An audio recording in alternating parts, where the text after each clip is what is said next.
When I share my story, it's about more than building an inspirational space for artists.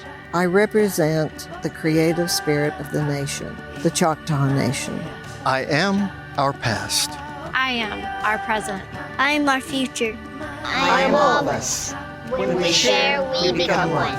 Because our stories make us more. Stories keep our culture alive. See them and share them at togetherwe'remore.com. It's called Hollywood! Lights, camera, action, Hollywood Brown! CD Lamb still running! Hits a corner! CD! For the TD! People don't know what it is to be champions. Oklahoma invented it. Welcome to Through the Keyhole. I am your host this week, Payton Guthrie. It is a two-man show. Little pick and roll action here. You get there may be a lot of OU fans who really want to get riled up and dig into it and give us a list of who we're firing, who we're replacing them with. But you're going to get Allen and myself. So you're not going to get any of that conversation. You're going to get the conversation you're probably going to get is, oh, he's probably in a decent little spot. And that might not be what you want to hear. But if you're okay to listen to it and come to this podcast with open heart, we're here to listen to you, here to talk to you, reply back to his comment, and we'll listen to you on our side. First of all, I want to thank our Through the Keyhole sponsorships we have over here. Home Field Apparel. Like, listen, I know we're 6-2 and everyone's trying to burn all their stuff, but you got to be through and through all the way through here. All right, man. OU's had some bad stuff, and I remember seeing games in the 90s. Guess what? People were wearing OU gear. So if you need some new OU gear, go check out Home Field Apparel. Helps out a lot.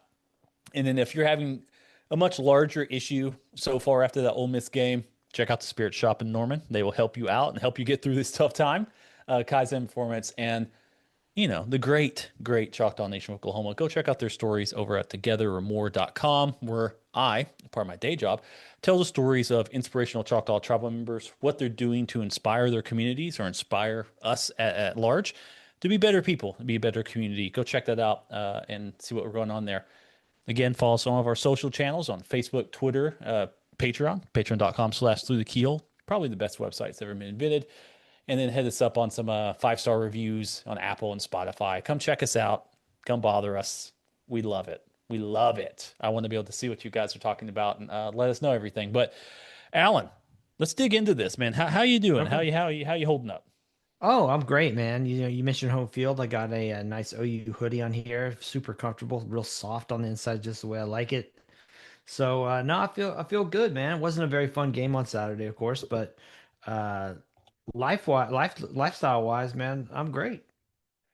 Well, that's good to hear. Now, let's just start. Let's ignore the thing real fast. You said it wasn't a fun game. I mean, I enjoyed watching that football game. It was frustrating. I mean, obviously as an OU fan, it's frustrating, but OU they go blow for blow, then they're down, and then they storm back. And the only part that got really shitty to watch was like the last 8 minutes where OU just couldn't quite land the last punch. But it seemed to me a pretty decent game. Two top 10-ish level teams kind of trading blows back and forth. Do you have a different thought about it? Well, I guess I was just frustrated watching it, and we'll get into this when I'm sure, break down the game. But whenever OU had the ball, I just felt like I couldn't understand some of the decisions that were being made at the quarterback position. Mm-hmm. And so, I mean, I was just looking at like, what is he doing? Like, why? And so, like, from that perspective, that part wasn't very fun. I'll also, admit that I had something delivered via Uber Eats during the game, and my order was wrong. So that also probably put me in a big Larry David headspace. Situation. Yes, indeed. Well, I ordered a chili cheeseburger, and it came without any cheese. Oh. There was chili on top of the burger, and no cheese. I was actually, and to add a little bit more color, I was in Tulsa, Oklahoma this weekend for watching the game, and a local establishment there did it. I will not name it because it's one of my favorites, but I was very disappointed.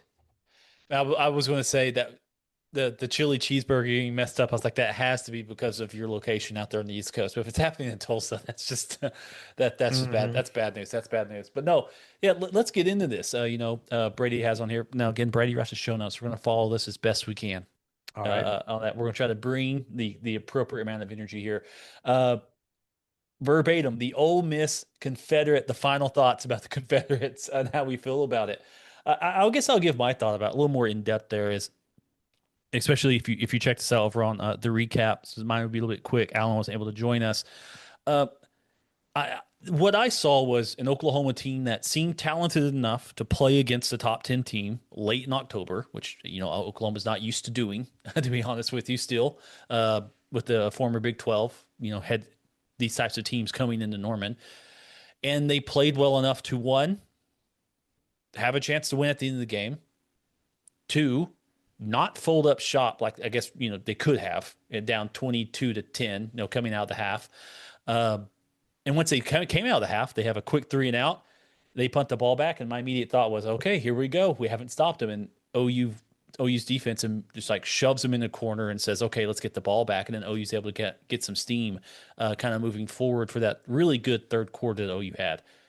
To me, the thing that really really encapsulates this game is just the inconsistency that we've seen throughout the Brent Venables era so far, of Oklahoma looking very good and then not able to kind of continue that positive momentum forward. And it's something that, from a combination of bad quarterback reads, combination of a couple of misassignments on offense, bad penalties being called in very key situations, it's just OU not quite being able to get past its stop tripping over its own feet on that side of it. And that's something that I'm having. And then also, I think you wrote in the recap on the keyholepod.com, Lane had a pretty good scheme on that. I mean, he was asking that quarterback to throw over linebackers in front of safeties. There's a nice little cushion area in the Brent Venables defense there, because those linebackers are going to be pretty aggressive, and the safeties have to play off in order to have that. So you're going to get some of that middle of the field if you're able to do it. You got time. Obviously, the big majority of the issue is just missed tackling, and that quarterback Chambliss being able to break containment a few times and really really hit some backbreakers, which OU should have gotten off the field on that. But from a vibe, we checked on the vibe standpoint, but I mean, what's your overall recap or breakdown of the game, since you weren't able to be on No Cap Recap, that you think about now a couple days removed? Ooh, well, I mean, my thought first of all is, I think Ole Miss is just very good. This is a team that's only lost one game to Georgia this year. I don't think that they will lose again before the end of the regular season, although it's Lane, so he could get around some shenanigans and end up screwing that up. I just don't see that happening at this point. And gosh, man, I hate to do this because I don't like singling out one person or whatever, but I mean, OU's quarterback play in this game was so poor, and it wasn't just I didn't see anything that I would say as being like physical issues outside of there were some overthrows, but at times I think and a few misfires, but to me those looked a lot of times like he was making bad decisions and trying to make a spectacular throw that he really couldn't make to, when there were many better options out there. And, I listened to people complain about, the defense can't get off the field and yada, yada, yada.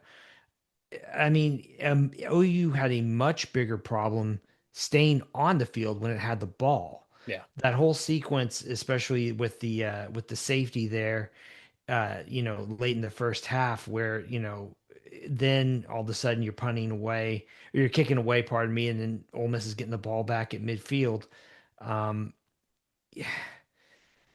A team like Ole Miss, a good offense like that, you give them 3 possessions starting around the 50, and they get 13 points off those, and you get 3 off of a possession that started on Ole Miss 15.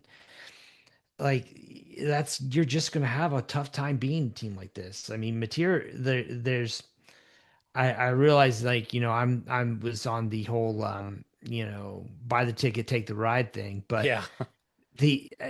but like this was just so many just phenomenally poor decisions that I couldn't. It was so frustrating.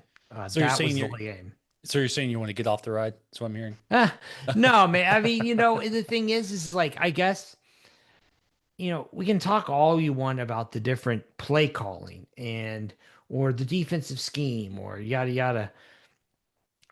To me, like, whatever is happening from Sunday to Friday between Ben Arbuckle and John Mateer, the fact that Mateer isn't whatever, hopefully Arbuckle should be communicating to him, isn't getting through to him or something. I just don't know, but it's a problem at this point. I don't think there's any way around it. Yeah, I mean, and you've I don't know if you saw the stuff that I think George posted it where they asked him a question and he seems like down bad about it. Yeah. John Mateer, where he's like, I'm not perfect. I'm still growing. I'm a Christian young man. It's like, oh, okay, yeah, he's going through it now. Yeah. In I think that's where he's seeing it. Because if I can see it, if you can see it, if we all can look at now that all 22 is like you just open your eyes and someone's like, hey, have you seen this all 22 footage? So many people haven't. We can all go, hey, there's two open guys right there. What were you thinking? It has to be tough on him, right, to look at that. Now, he's getting paid money to be the quarterback of the University of Oklahoma. That comes with the gig, and he's got to figure that out. And so you Oklahoma fans, we have to figure it. We have to, I won't say demand of him to do it, but, I think there is obviously there's been a come to earth from the from the season 4 Heisman favorite to where we are now. It's been a pretty drastic swing when it comes to Oklahoma fans and John Mateer at this point in time. I mean, do you see there being a path forward? I mean, the path forward is play the games and win them, but do you see there being a path forward where he's able to reclaim some of that first 4 games type of swagger? Or do you think this is now we're trying to coast our way through the rest of this season? I mean, I think part of the problem might be that the swagger might be what it was getting him into trouble. Or I'm not exactly that makes it hard. Now, for example, you can complain about OU not running the ball leading the game. And I don't know how much of that is on, for example, is Mateer getting, RPO type calls, right? Or package plays type stuff, right? Where, he's reading the defense and seeing that the call is pass. And, you need to take that decision out of his hands. I don't know. But one thing that, you can kind of go two ways in college football from what I've seen. I mean, emotionally, the guys tend to swing a little bit more, right? They're not as many, they're not pros. So, a lot of times they either take what they learned the week before and fix it up and get better the next week. Or, they can kind of let it spiral. I thought that Mateer took whatever was going on with him against Texas, it seemed like, and settled down against South Carolina. And, maybe he got a little too comfortable. And this is just me guessing. I don't know. Yeah. But maybe he got a little bit too comfortable thinking that he had worked things out and got a lesson on Saturday that he still hasn't. But, OU doesn't have a bunch of superstars on offense. We're used to that at OU, right? And it hasn't been the case in a few seasons. But OU has good enough players to make me think that whatever's going on out there, like, these guys are good enough to get it done. And he's got, like, I don't know if he doesn't believe that or if he's panicking or what, but stuff like it was a really exciting touchdown, a long touchdown throw he had to Satania, but it was completely the wrong decision. I mean, like, so I don't know. I mean, the play one of the plays that really, well, I could go on and on. I'll end on this one, but one of the plays that was really, really just dumbfounding to me was the first play after they got the ball on the Ole Miss 15, where it's clearly called run. So the linemen are all downfield. Mateer reverses field, sees, I think it was Giovanni Gibson, but I'm not entirely sure who the receiver was. It was Gibson, yep. Yeah, and I mean, zinged it at him, and Gibson dropped it, but they got called for men downfield. Well, of course they did, because it's a run call. Yeah. So, you've got to know that's going on. Like, did he just lose his mind? Like, what happened there? I mean, I don't know. And if the guys had stayed back, right? Because I think it was who was the one downfield? The freshman. There were at least two. At least two, but one was way downfield. Yeah, stumbling around. Even if that hadn't happened, even if they'd stayed home for some stupid reason, he just couldn't just complete a pass to a wide open guy for a touchdown. Well, that's the thing. Yeah. So then he throws the ball at him at 100 miles an hour. I mean, yeah. It gets to that part, but let's dig into a little bit here on this side. So if you guys are Patreon members, you have a chance to send us messages over on Patreon, and guess what? We'll read them. But from a Patreon member, Jeremy Nachman, I hope I'm pronouncing that right, man. Jeremy, let me know. He says verbatim, after the Ole Miss game, I think Sooner fans are kind of talking themselves into circles on Brent, because at a macro level, an 8-4 season is absolutely okay. I agree with that. But on a micro level, we are still, among other things, dealing with these years-long issues. 1, offensive play calling. 2, quarterback preparedness. 3, running back development and rotation. 4, O-line development and rotation. 5, inability to get the defense off the field on third down. 6, issues tackling near the line of scrimmage. And 7, so many penalties.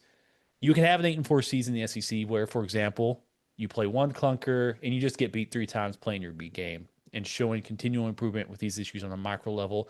We'd all be pretty satisfied.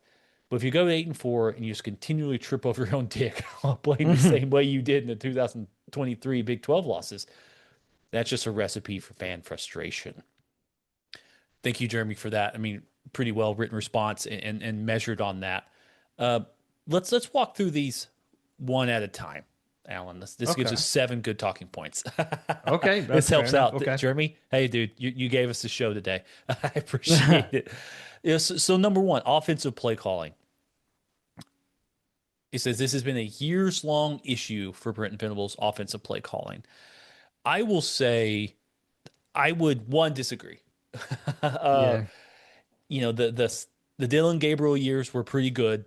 Not great, but pretty good. 2023, Oklahoma did not play a ranked team at the end of the year, if I remember right. But that's 2021. 23, they played some people and beat some people. Nothing great, though. And in the other years, this is going to sound horrible, but this is just how life is. Oklahoma got shit hands. And kind of what are you going to do on that? Alan, do you think there's anything to this pervasiveness of who... Because you could say Brent Venables does not have an idea of what he wants Oklahoma offense to be. He started off with a veer and shoot, had to get rid of that, calmly allow that guy to walk away, bring in another one to continue that scheme, who obviously was in over his head for a variety of reasons in Seth Luttrell.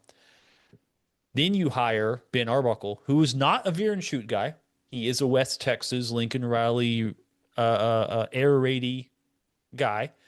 And it just feels like Oklahoma under Brent Venables doesn't have offensive continuity. I would say that. There isn't like, you think Oklahoma and you kind of think, oh, this is what they're doing. Do you think there's anything to, I'll phrase it that way, the lack of offensive continuity under Brent Venables? Do you think he has a clear idea of what he wants his offense to be? Okay. If you ask that, I guess the answer is no, right? I mean, it's clearly something that he's outsourcing, right? Yeah, for sure. I mean, it's kind of like open up the get on YouTube and see who's doing some stuff that looks good, or look at some stats. I don't know what the process was like for hiring Ben Arbuckle or Jeff Lebby or whatever. So I think that if you want to say he doesn't really know, from that respect, what he wants, yeah, I'm on board with that. I would argue it shouldn't really matter, if that makes sense. Yeah, we will get into that on that side. That you and I are very much so, I believe, on the same side. To quarterback preparedness, I would say last thing. One other thing. There's the offensive scheme, and then there's the play calling. Yeah. Play calling is what fans go to every single time they've got a problem with the offense. It's always the offensive coordinator's fault. And there's so much that goes into calling a play, from what the other team is doing to what your guys can do, on down the line. I mean, it's kind of one of these things where obviously the coaches aren't infallible, but I just, play calling is one of those things where I don't know. To me, it's a little bit too easy, if that makes sense. Like, normally there's stuff going on that we just don't know. It's an easy thing to say, and it's even easier to say for offensively. Defensive play calling. I was watching that game thinking, Brent's like screaming and doing the hand signals and stuff like that, trying to get the guys to go on the line, and I'm thinking, how much is actively going into the field right now?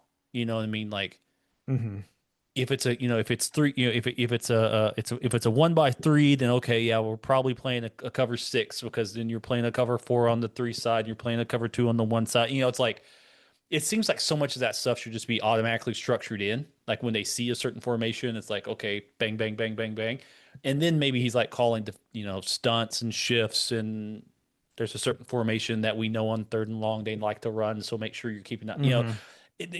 On that side. Offense, yeah, you're right. You can just make little bespoke adjustments to every single player on the field, and everyone's like, "Why don't you just run the play that scores the touchdown?" And the issue becomes, especially for Ben Arbuckle, is that I'm not necessarily for sure he called a horrible game. I don't think he called a great game. Yeah, but sure. If the quarterback looked left a couple of times, everyone's thinking a little bit differently, but he can only look right, which is kind of weird. It seems to be he can only look to the right. He does throw to the left, but it seems like he's got a little hurts in him. He's only going to the right most of the time, and he doesn't. In order to get whatever's open on the right, he's just going to drift and drift and drift. Like, even the Sestania touchdown catch and run was him just bailing on a pocket that he didn't necessarily need to. If he looks left, he's wide open, on play, on time. He's got Kanik and I think somebody else over there. But let's jump into that. Quarterback preparedness. Now, I would say, because this almost feels like 2 entirely different eras, right, under Brent Venables. The quarterback preparedness. I think Dylan Gabriel's pretty prepared, generally. Now, did you have talent after he got knocked down? No, you did not. And then you were not prepared. I'll kind of split that up, kind of like the other one. I'm not for sure Oklahoma had a roster in which it was prepared to have enough good quarterbacks on that roster for that. But I think Dylan Gabriel was a quote unquote a pro, right? A college football pro, quote, on that side of it. I think that was pretty good. As we've seen from Jackson Arnold, I don't think there is a way to get him prepared. And then as we've seen so far from 75% of John Mateer, aka Michael Hawkins, I'm not for sure right now there is a way for him to be fully prepared at this point in time.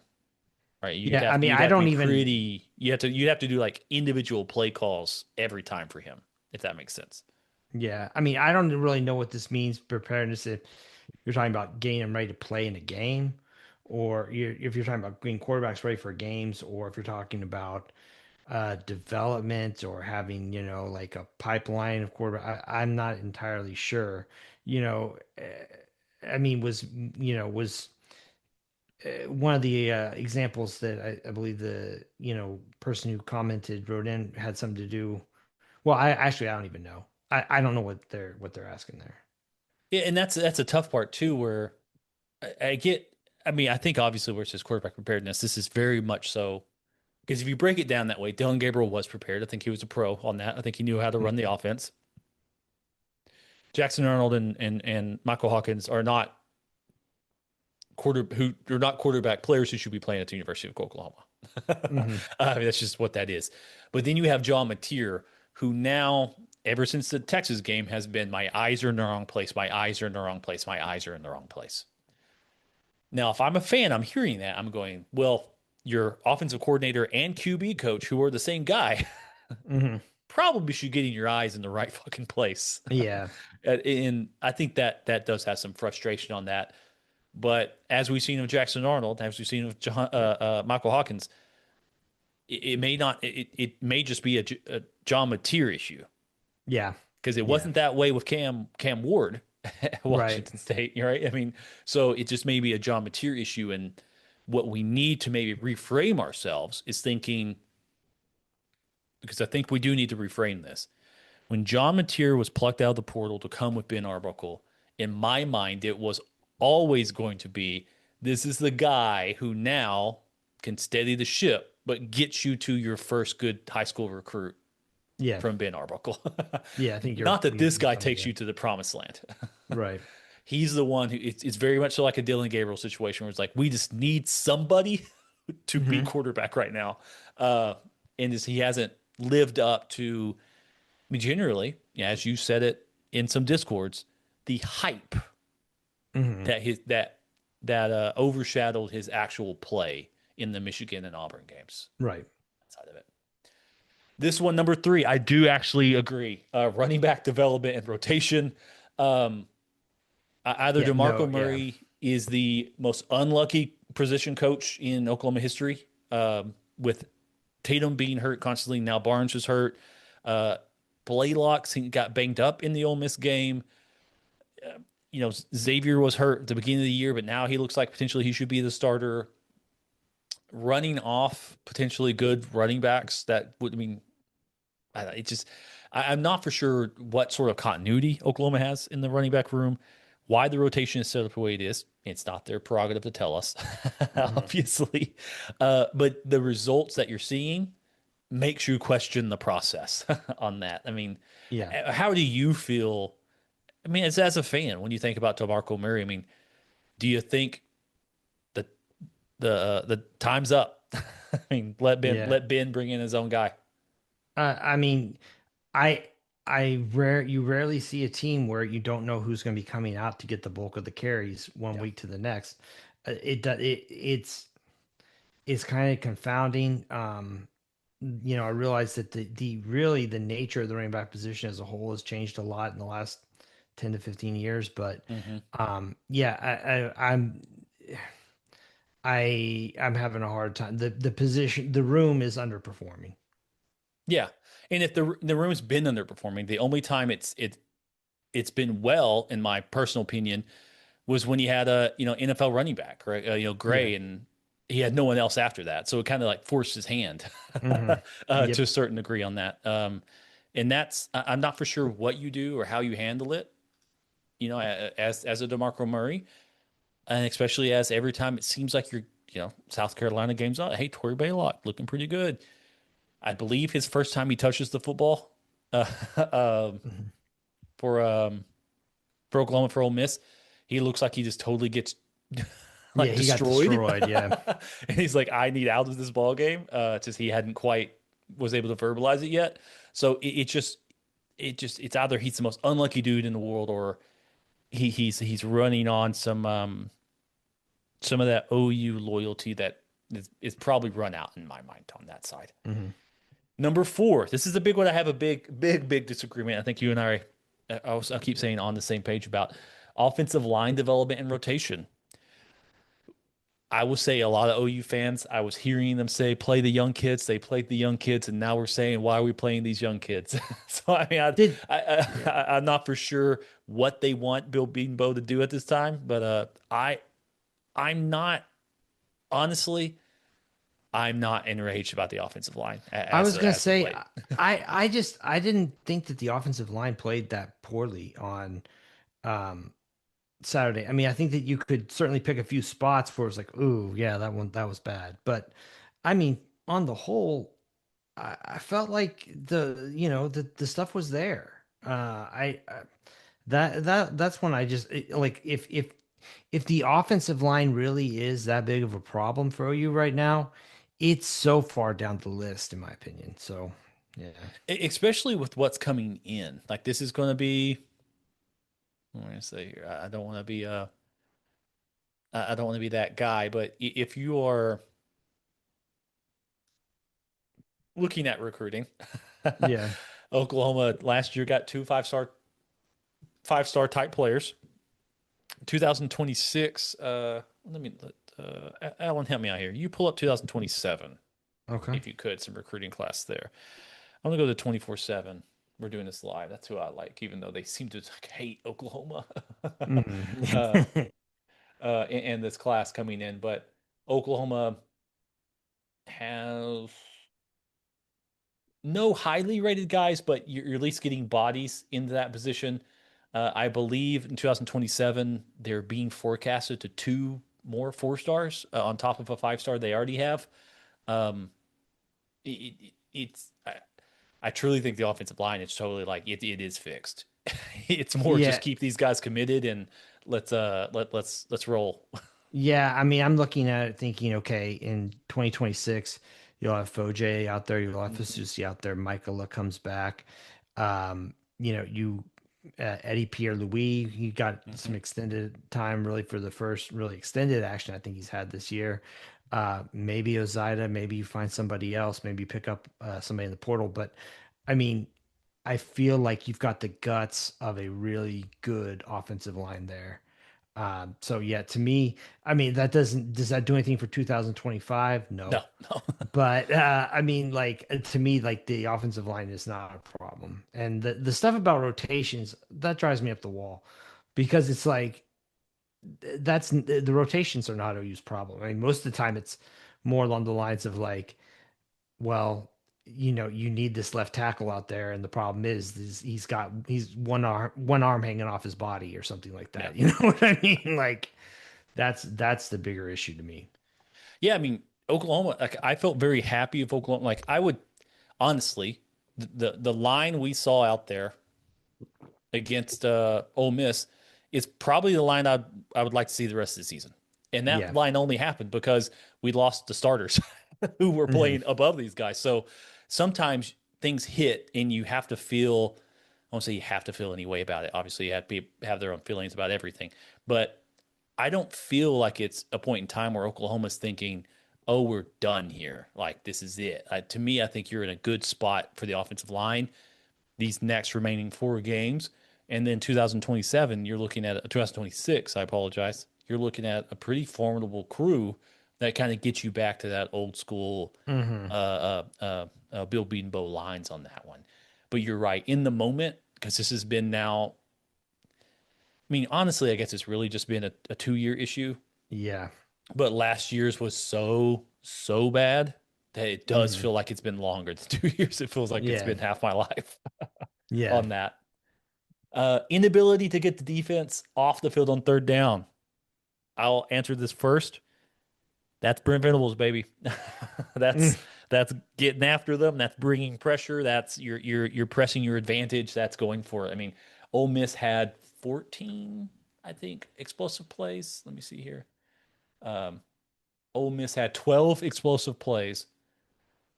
OU had 15 tackles for loss. So, like, if you want to look at it from a very dumb brain like mine, you just think, oh, OU basically neutralized that. Like, they traded an explosive play on defense for an explosive play on offense. Now, yeah, a -1 rushing, a tackle for -1 yards doesn't seem the same as a 20-yard pass. I get that. So that's why I say it's like a caveman comparison. But Oklahoma is going to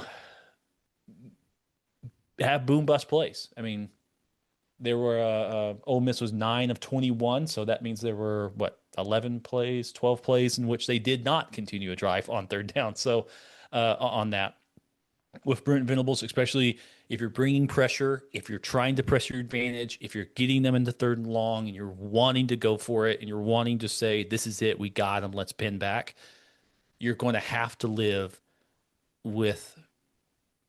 There's going to be a bust or two, and it's going to happen on that side of it. And it is extremely frustrating to think, Brent, why can't you just assign a spy?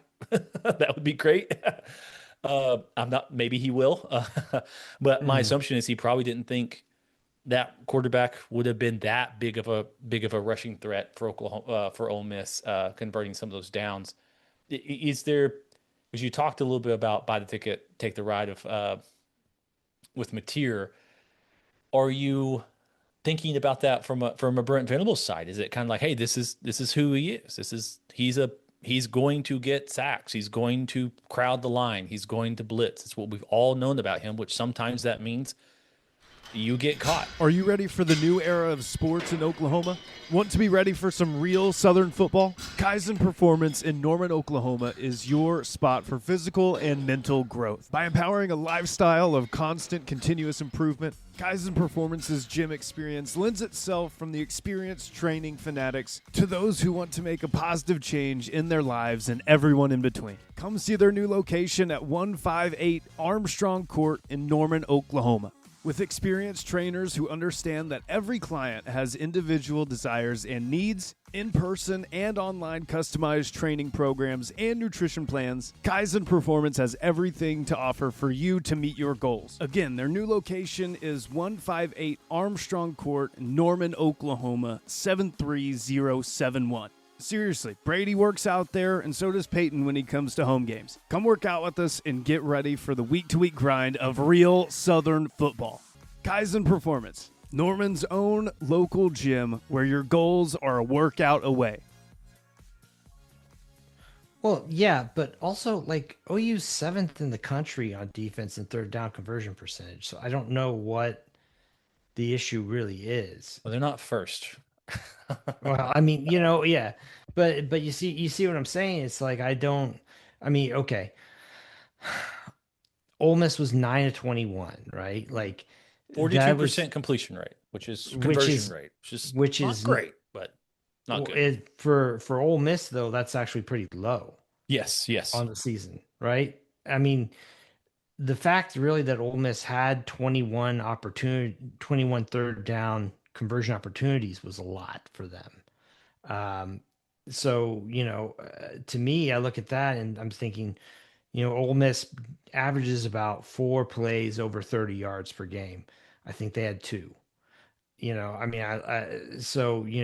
From that respect, OU made them, instead of giving it, they didn't give up a lot of big plays. I mean, it certainly felt like it if you've watched OU this season, but if you've watched Ole Miss, it probably felt the other way.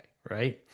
So to me, I guess I understand it. I think that the larger issue, though, is you're hanging the defense out to dry too often when you're not converting your own third downs. I don't understand why it's the defense's fault for, not getting off the field, why that is seen as a persistent issue, when in reality, if you go back and look at all the games that OU's lost recently, the third down conversion rate's terrible.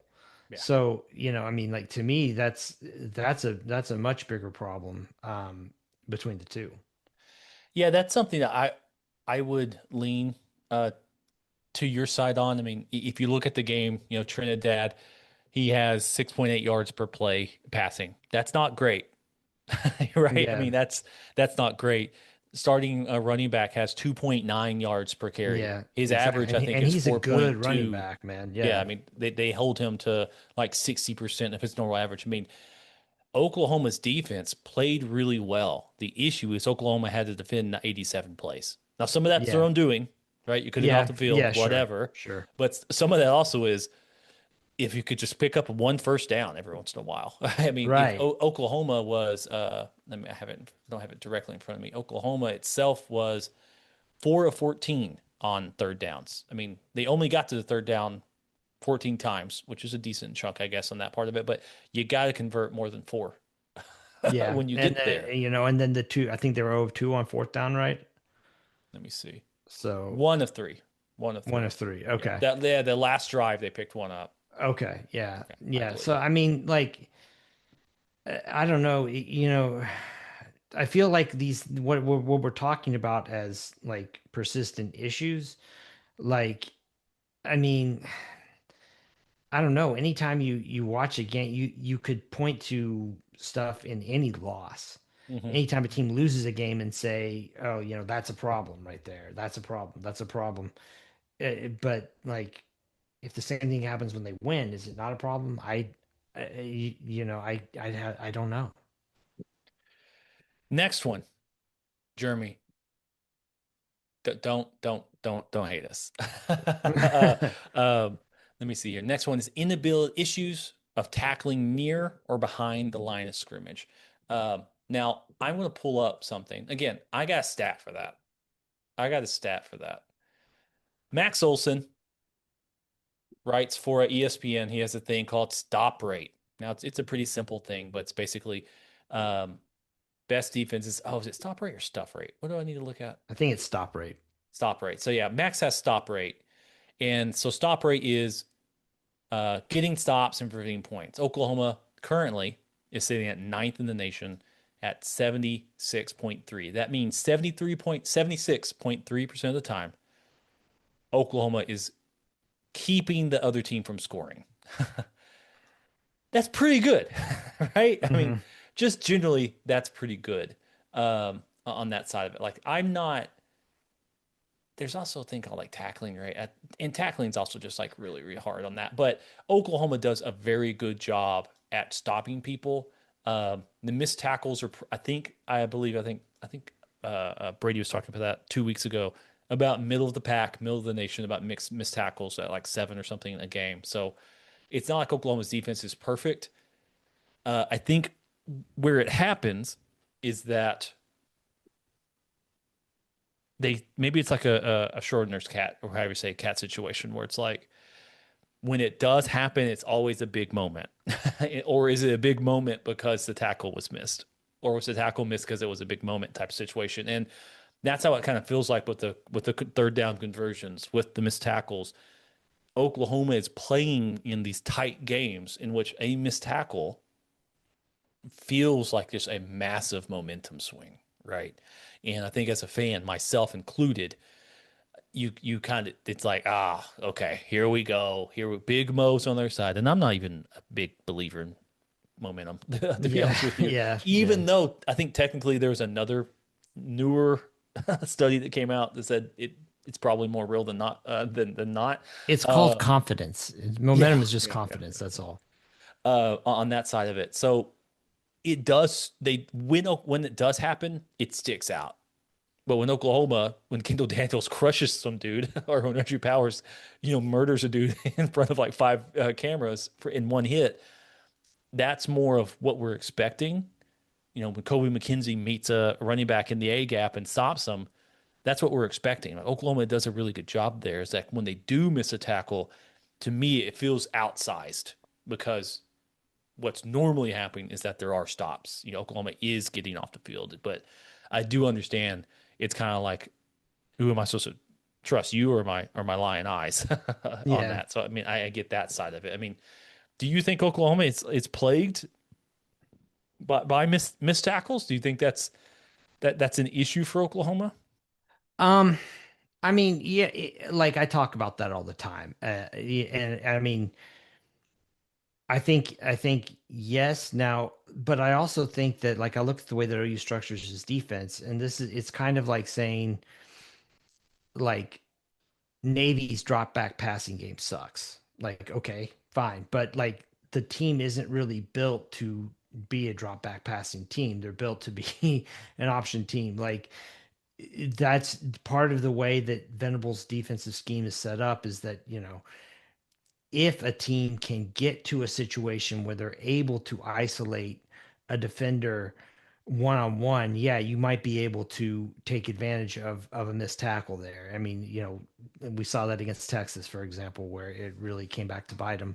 But like that's a harder ask, if that makes sense. I mean, like to when you being able to protect your quarterback long enough to run everybody off and then isolate a guy one-on-one in the flat against the safety, like you need time for that, and you need enough guys to kind of clear the coverage out and everything. I mean, it's just that's part of the deal. It's like, yeah, you're gonna have to live with that, but it'd be the same as saying like, oh, this 3 down front, we're playing a 3-3-3 look on defense, and oh no, we're getting killed on against downhill running. It's like, well, yeah, you've taken everybody away from the line. Like that's just how it is. Everything's a trade-off. Yeah, and the other thing I was trying to look at, which I need to upgrade my pedantic real quick if I can. But it's called stuff rate, I think. Stuff rate. Yeah, I've got stuff rate. So stuff rate is stopping plays at the line of scrimmage. Oklahoma's, last I was able to pull, Oklahoma's very good at that. So, yeah. But I get it. I get it where it's like, well, that doesn't make any sense. Like, it doesn't feel that way because it's what I'm seeing isn't matching up with what you're telling me. And that does make sense from that side of it, right? Mm-hmm. I'm not going to belittle someone's experience of trying to. OU stuff rate is 21%. So 21%. Pardon me. On offense, their stuff rate is 21%. On defense, their stuff rate is 31.2%, which is number 1 in the nation. So number 1 in the nation. Let me break that down in lazier, more simple terms. That means 30% of the time, an offensive team playing against Oklahoma will not get past the line of scrimmage. That's pretty damn good. Yeah. I mean, number 1 in the nation. I mean, it's hard to say you would want more. Yeah. The yards per carry before contact is negative 0.08, which is also number 1 in the nation. So per carry, on average, the running back is getting hit behind the line of scrimmage. Hey guys, that sounds pretty fucking good. Now, being hit behind the line of scrimmage versus being tackled behind the line of scrimmage versus a lot of different things, I understand. I do understand some of that. Trying to figure all that stuff out. So, I agree in that. I do not have the ability to use my cool little advanced thing yet. Moving on, the penalties suck. I'm not going to fight you back on that. Penalties suck. I mean, I looked up there. You can go to teamrankings.com. They'll give you every single ranking you can think of. And one of those is penalties per game. Oklahoma's ranked in the 80th right now. But they're getting called under, I don't know. I think it is overplayed a little bit where Oklahoma is. Oklahoma's usually hovering around in the 50s range in their penalties. I looked this up earlier today. Under Lincoln Riley, Oklahoma was around 100 every year. So, but it just does feel, because Oklahoma's playing in these tight games, because they're playing much more talented teams, a single penalty can feel like just a backbreaker, right? The late hit on the quarterback, which went from a get off the field, no points, to a touchdown. That changes the game. That is a component to changing the game. Right? Yeah. I mean, even the neutral zone infraction. I mean, that changed. OU, instead of having good field position, it gets pinned back, and the penalties on the punts. I mean, which was committed by your potential first round draft pick. Yeah, just lining up offsides. Yeah, yeah. That, I mean, like those kinds of things, or the illegal formation out of a timeout. That's another one. Like, I mean, come on, man. So, I mean, yeah, the penalties are frustrating. I mean, penalties are a hard one for me because like there's no real relationship between like penalty yardage and winning or anything really. I mean, for example, some conferences just plain flat out call stuff differently, or some crews call stuff differently. So you might end up getting called for holding twice as often by crew X than crew Y, and it depends on how often you draw crew X versus crew Y. I mean, so but I guess if you would say that maybe lacking awareness or something like that, I could get on board with that part. Yeah. Yeah, for sure. And it just the penalties, like it's a game too. You can look at when the least penalized team almost on average is Iowa. Yeah. Right. Kansas State is, I think, top 5 right now. And like, would you want their season? I mean, it's exactly. The penalties they're noise, I guess. Yeah, I think that's a good way to put it. Yeah. They can be loud noise, but at the end of the day, they're still noise. I mean, I remember growing up, I mean, obviously when the greatest show on turf won the Super Bowl, then goes back again, they were penalized like 10, 15 times a game. Yeah. It just didn't matter, right? I Yeah. mean, they played in such a loose, laissez-faire attitude of like, hey, we're just going to beat these guys. It just didn't care. And it eventually caught up with them. But, if you have the ability to go out and score, you have the ability to be great. That's something that's going to take care of it. So, Jeremy, please don't think we're picking on you. This is actually no. I mean, these are good. Yeah, these are good, very good talking points. I mean, I think though that like it's just the way our minds work. Sometimes we look for patterns and things like that, and where they don't exist, or we don't necessarily think about like just be A is a consequence of B, and B is actually really good. It's just you got to take a little bit of the bad with the good. I mean, I don't know. I still look at all this and I just think, man, like if John Mateer is just playing like a baseline level, making the right decisions type game, nobody's worried about any of this stuff. Yeah, but if he's a top 30 quarterback. Yeah, I mean, I don't even know. I mean, something like that, right? Yeah. It's not even, you don't need him to be a superstar. Right, exactly. You need him to be an average quarter. I mean, you need him to be one of those Jag plus players. Just doing what he's supposed to do in the offense, not being spectacular even. Yeah. I think I mentioned in the no cap recap, beat Brock Purdy. On the Niners, Brock Purdy. Right? Yeah. Like, let me just throw the ball to the really fast big guy. Yeah. Over and over again. And never have to think about it. It just, you don't have to be the one who saves the game for Oklahoma. They have enough talent in these other places. Now so Jeremy, thank you so much for writing us on that. If you're a Patreon listener, have at it, man. We have these mailboxes open. Brady checks them out all the time. If you get a comment back on anything, that's Brady. He's got his watch and phone set up to go off every time somebody mentions Keyhole. And trust me, just because we're on here talking about this does not make us experts. Like, no, no. This is just your opinion is worth as much as ours. So now I will say, because I think this is what Jeremy's coming from, and Brady was coming from too on the No Cap Recap, where him and I had a pretty big gulf between us. And this is home field territory for me, I believe. This is a safe harbor. I mentioned when Oklahoma was coached by Lincoln Riley, and I know it's like we always mention that, I did not have hope for Oklahoma, right? I enjoyed it. I was like, we're going to win games, but I was like, then we'll go to the playoff, we'll play a good team, and we'll lose. Like there was, like once it happened, and then it was like, let's just do the same formula again. Let's just do this. I was like, okay, well, how many first round overall draft pick quarterbacks do we got to have year after year? How many Heisman winning guys? How many, and we're not pulling this off. And, what's this? How are we going to change this year? Oh, nothing. Oh, brave. I see. So from a results side,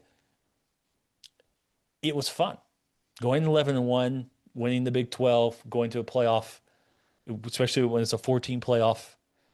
It's fun from a results side.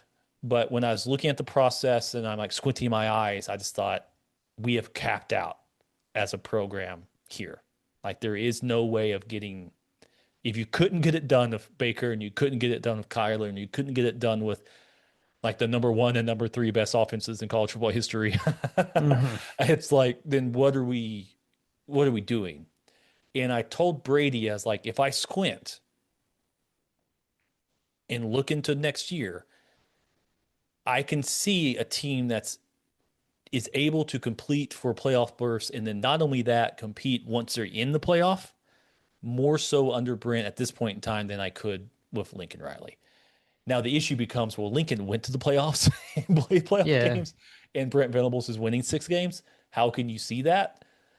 And my point was, well, the defense, I'm a big defensive line, offensive line guy, and it's like, it's there basically. Like I can just see it forming in front of you.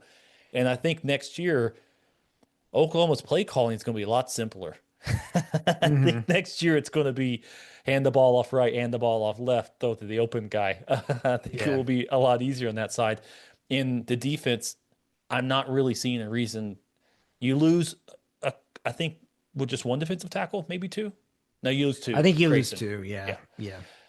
But you're in a spot with now Danny Okoye, PJ, Wine on the edges. I mean, you're at a spot where pretty much every other, be honest with you, every other SEC team and potentially every other team in college football is thinking, I wish we had Oklahoma's defensive line.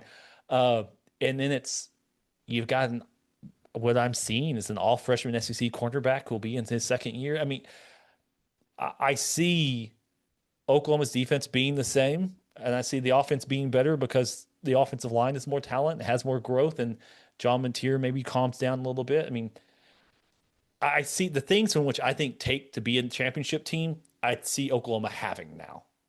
Now it's about fixing stuff on the edges. When Lincoln Riley was great at fixing stuff on the edges, right? He loved playing in the margins instead of playing in the let's go kick somebody's ass. When you're trying to build a team to be a bully and you're not talented, that means you're going to get your ass kicked quite a bit until you are the bully.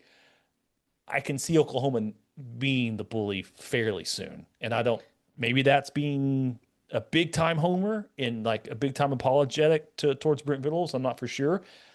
I just see the talent and I see it there. And I see the talent where it needs to be. And it just makes me think Oklahoma, there's going to come a time where the we will rock you lyrics will feel pretty nice in Norman. But I mean, how do you think about, because these are obviously 2 big time separate things. I mean, from a result side, Oklahoma's much, much further away, but do you think the process of it has a chance to actually take them there?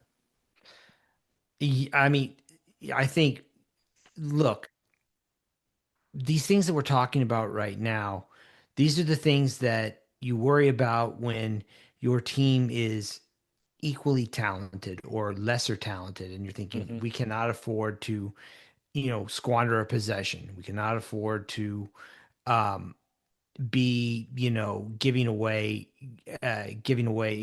turn the ball over here, because, this team, Ole Miss is really good.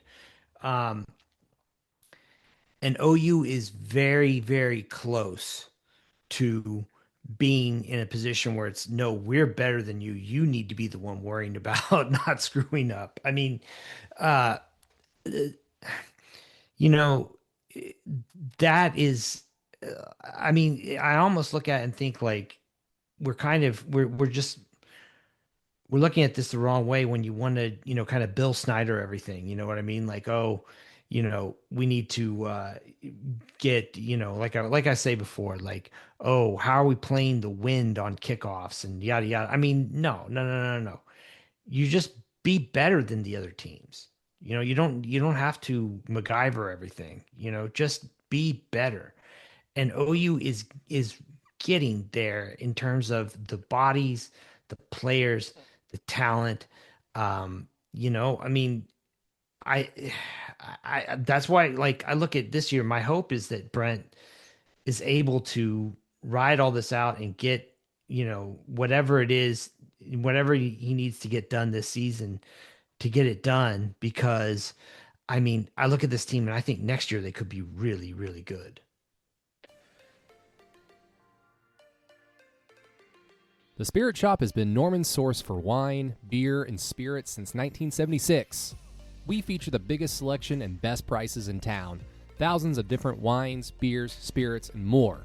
Live in Norman, we deliver all over town, every day, usually in under an hour. Let us bring the party to you.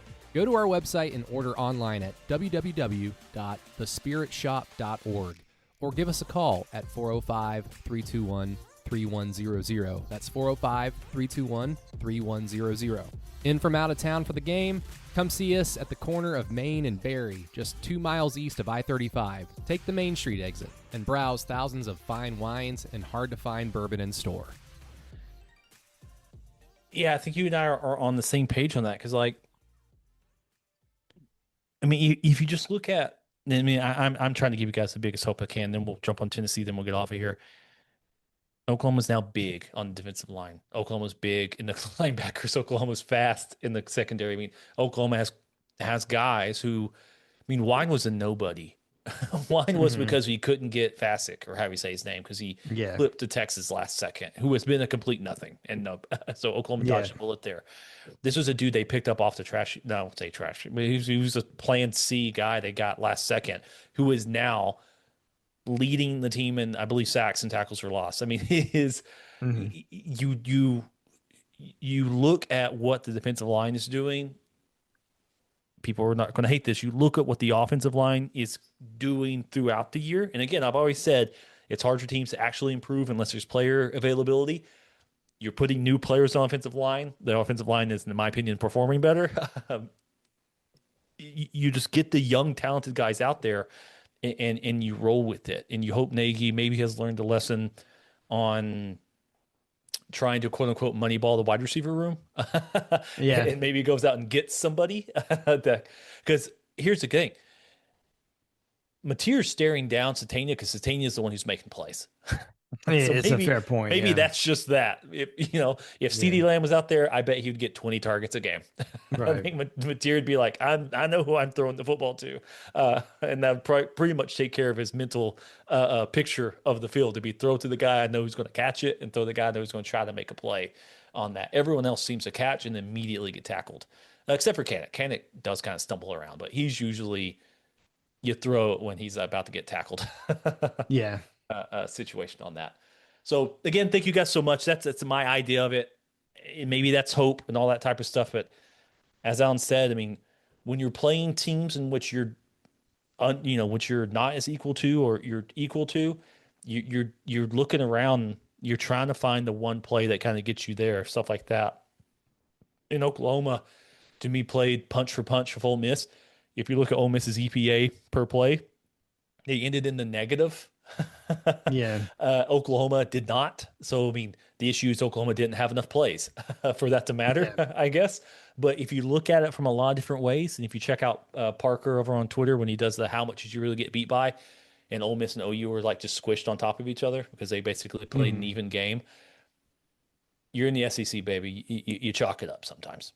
I mean, I get it. Like, it's not fun, and it's the wait till next year type thing. I mean, I don't think that, at least from my standpoint, I've never really looked at this and promised like, oh, next year this is going to be the season for OU. Like, this is what I'm saying is like this process is starting to bear a lot of fruit, and it's close enough to where I think next year it's going to be really strong. But I totally get the frustrations in the short term, because it's not what you want out of your team. But I want OU in a position where year after year after year they have a strong competitive team, and not scrambling every offseason to figure out how we're going to plug a hole or fill a gap. And that's the path. The path that OU is on right now is a program, not a team year to year. Now, it took them 3 years to get there. Right. And I would say, this is year 4, right? And you're just now getting the fruits of that.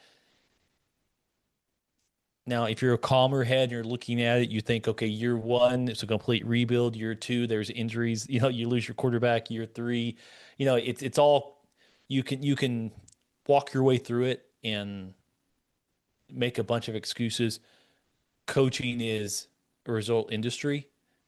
Brent Venables needs to get the 8-4 this year, and then next year looking at that I mean, schedule. he needs to show. Yeah, he needs to show that he can. That it's not fatal. You know what I mean? That type of stuff. Yeah, absolutely. Because I've looked at next year's schedule and just really squinting, okay, what could these teams be? I'm like, okay, there's 8 wins before you start thinking about should Oklahoma be in a game or not. So I mean, next year's schedule does line up for them kind of like a Texas schedule has been for the last 2 years. And on top of that, they may be good. So it may next year everything may just take care of itself on that side, which will be interesting to see that. Now let's jump ahead. Oklahoma has a game to play, not the bye week. They get to go to old Rocky Top down in Tennessee, and they get to play basically the same team they just played. Good offense, bad defense. I believe a better offense and a worse defense, so a more extreme version of Ole Miss. And they get to go to them in a primetime game at night while they're doing blackout against, obviously, the much ballyhooed matchup of the former offensive coordinator. Who was the offensive coordinator at Oklahoma when Brent Venables was the defensive coordinator for Oklahoma? They both got canned at the same time. So, no, they didn't. I have that backwards. Apologize. It's a guy all jacked up. But anyway, 2 former guys there. We all know the history. We all know the bad blood. What do you think about this game coming up for Oklahoma? Oh, I mean, it's tough. Just the environment, and Tennessee is pretty relentless, right? Offensive. I mean, it's very you mentioned it's very much like Ole Miss. I would say I think that Ole Miss has a better quarterback than Tennessee does personally. And I think that the Tennessee defense is probably a step down from Ole Miss. Maybe not a huge one, but I mean, again, I still feel like though. I mean, if John Mateer gets his mind right, like this is a very, very winnable game for OU. Keep in mind, by the way, that Ole Miss has won a couple games this year in which, I think they've had multiple defensive scores in the games. I'm pretty sure the Mississippi State game they had 2, and that was a game they won in overtime, right? So that kind of stuff doesn't necessarily repeat itself. So, I mean, it would be nice also if OU could generate some turnovers for once. Yeah, I mean, to me on that side of it, it does feel like it's going to be an issue because Tennessee's basically the team that Oklahoma just lost to on that. And it's, if you just roll with it, if in your mind, you're thinking Ole Miss just mollywopped Oklahoma and Oklahoma walked with their tails between their legs, went home, then yeah, Tennessee's a loss. But if you look at from how I'm looking at it, was 2 teams went blow for blow and they played to the end, to the last drive. I mean, Oklahoma had the ball driving with a chance to tie, right? I mean, that if you're going to be in a 1-score game, it's harder to ask for more than that at that. Now, you'd rather be in Ole Miss's position where it's like, well, I'm up during that time. But for how that game flowed, Oklahoma down 12 in the third quarter to come back and then get into the lead and go for it, it's hard to go there. Now, I think what could happen I think the difference would be, in my personal opinion, with how Heupel's offense is run, which is much more veer and shoot than Ole Miss. Which, I mean, Ole Miss does have that. He did have Kendall Browse on the on his team and stuff like that to kind of build that out. I do think the tackles for loss potentially could be more impactful against the Volunteers offense on that side of it, because that's a team that needs to be able to run the football. That those offenses are built on running first and running second, and then be able to hit you as you're trying to stop the run. That's what it's built out to be. Lane and Ole Miss can be much more of a passing first team, a pass to get you opened up to a run. I think Heupel's the other side, and if Josh is, if running backs are getting hit a yard behind the line of scrimmage on average, I think that helps Oklahoma much more against that scheme or system of offense.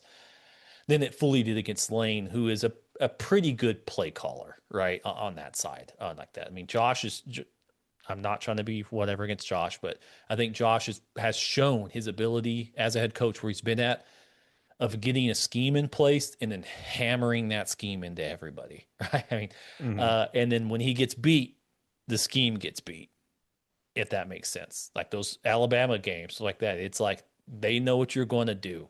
and he doesn't seem to have the ability, or he has an outsized amount of confidence and trust in his scheme to not think about counter punches or counter to the counter on that side of it. So I'm hopeful is maybe too strong for a word.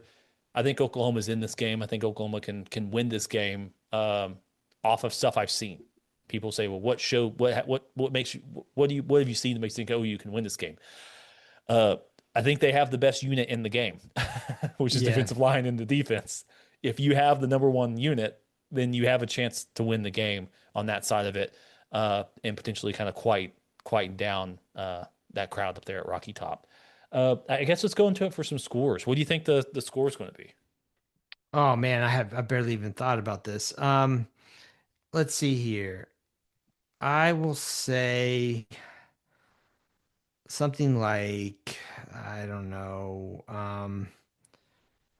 Screw it. 31-28 OU. Oh, look at you. 31-28 OU. And forgive me if I'm wrong. Tennessee's a 2.5 favorite? Yeah, 2.53. Yeah. And that's basically, so explain to us from a betting standpoint. Home field is usually worth anywhere from about 2.5 to 3, right? Yeah. I mean, so Vegas is saying this is a toss-up. Yeah. On a neutral, that is. Yeah. On the neutral site, they're saying this is a pick 'em at this point in time. So in my mind, I think you kind of do this the same way. I do think it will be a high-scoring game. I do think it's going to be something that will be a little different there, because this is the first time. I think Oklahoma wins. I think Oklahoma wins pretty damn good. I have 34-17 Oklahoma. I think Oklahoma kind of gets after them, and this is the first time they get an interception that is worthwhile. An interception off a fake punt on that side. Yeah. If Oklahoma can, that's something too we haven't seen. I mean, Oklahoma won 6 games last year, and the only games they won are the games they scored defensive touchdowns. Has not been happening much this year, and they've been introducing so much havoc. It seems strange that they haven't been able to get turnovers at any sort of rate. So I think they're due. That's purely based on I think they're due, and nothing else on that. So I think Oklahoma kind of wins it going away. I mean, because I need Oklahoma to kind of shake some of this off. This is a game. I think before the season, I had Oklahoma winning. Right, I had Oklahoma losing to Texas, South Carolina, Alabama, and LSU to go 8-4. Obviously, some of that's changed around a little bit. You flipped the SCAR games and you flipped the Ole Miss game. But I think this is a game that not only Oklahoma needs to keep any sort of hope alive. You need this game to get to 8. You don't need to get 8-4 technically, but to get to 8-4, you need it. If you really look at 9-3, you got to have this game. You got to have this game. You got to have Mizzou game, and then you get the LSU game or something like that. So if you look at where Oklahoma's at, I mean, stuff's happening for them. I mean, LSU's firing their coach. Missouri's down their starting quarterback. Things are it's for the taking if OU wants to take it. I think Oklahoma does a pretty good job responding from quote-unquote failure. Less good job responding from success. I think Oklahoma has a chance to win this and make a little bit of a statement there for us and the home team. Well, that's everything I think we talk about. We got an hour and a half, basically purely and only on Oklahoma, and getting a deep dive into it. Like we went into the weeds on this, in which when there's all 4 of us, we have we're hitting a bunch of different stuff. So Alan, thanks for placating me for that. I appreciate it. I always enjoy when we get a chance to kind of talk ball. It's always good on that side of it. Is there anything else you mention before we tie it up? No. Like I mentioned before, though, I mean, I'm just due with an opinion. You know, I don't consider myself some kind of authority on this stuff. So, you know, I'm just telling you, like, I don't know. I feel like OU is like eating right, you know, lifting doing all the right stuff, you know, not going out hitting the clubs, you know, so I like where they're heading next year. That's funny. That's the good there. Yeah, Oklahoma's still doing the breakup. They're still in the winter arc, right? They're in the gym. They're wearing the hoodie. They're getting ready. But I do think Oklahoma's on the right trail on that side of it as well. And he's talking about, man, Allen's over there like being humble about it. Allen, where can people listen to you later on this week talking about Oklahoma? Oh yeah, well the fellas at the Split Zone Duo have invited me on to come talk about this Oklahoma Tennessee game. So I probably should you know, organize my thoughts a little bit better about this matchup before I talk to them. But that'll be coming out soon this week. Yeah, if you're not an expert, why are they calling you? No, I fooled them all. Fooled them all. But thanks, Allen. Thanks for jumping on here. Thank you to Choctaw Nation, Home Field Apparel. Obviously, Kaizen Performance and Spirit Shop in Norman, to our sponsors, our patrons. Thank you guys so much for supporting us. Without you guys, it makes this a lot harder. Obviously, this is a cool hobby we do. You guys are supporting us. It allows us to pump out different content, get on different shows.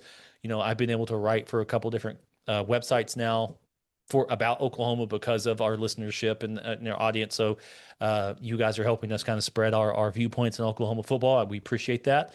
And then thank you, Jeremy, man. You really saved us on the show business when Brady and Matt both had to pull the ejection cord last second on us. So 2-man game, technically a 3-man game. Jeremy, come on up. We're going to run a weave. You, me, and Jeremy, Allen, Payton, and Jeremy show next week on that one. But thank you guys so much. As always, I'll sign off as I always do.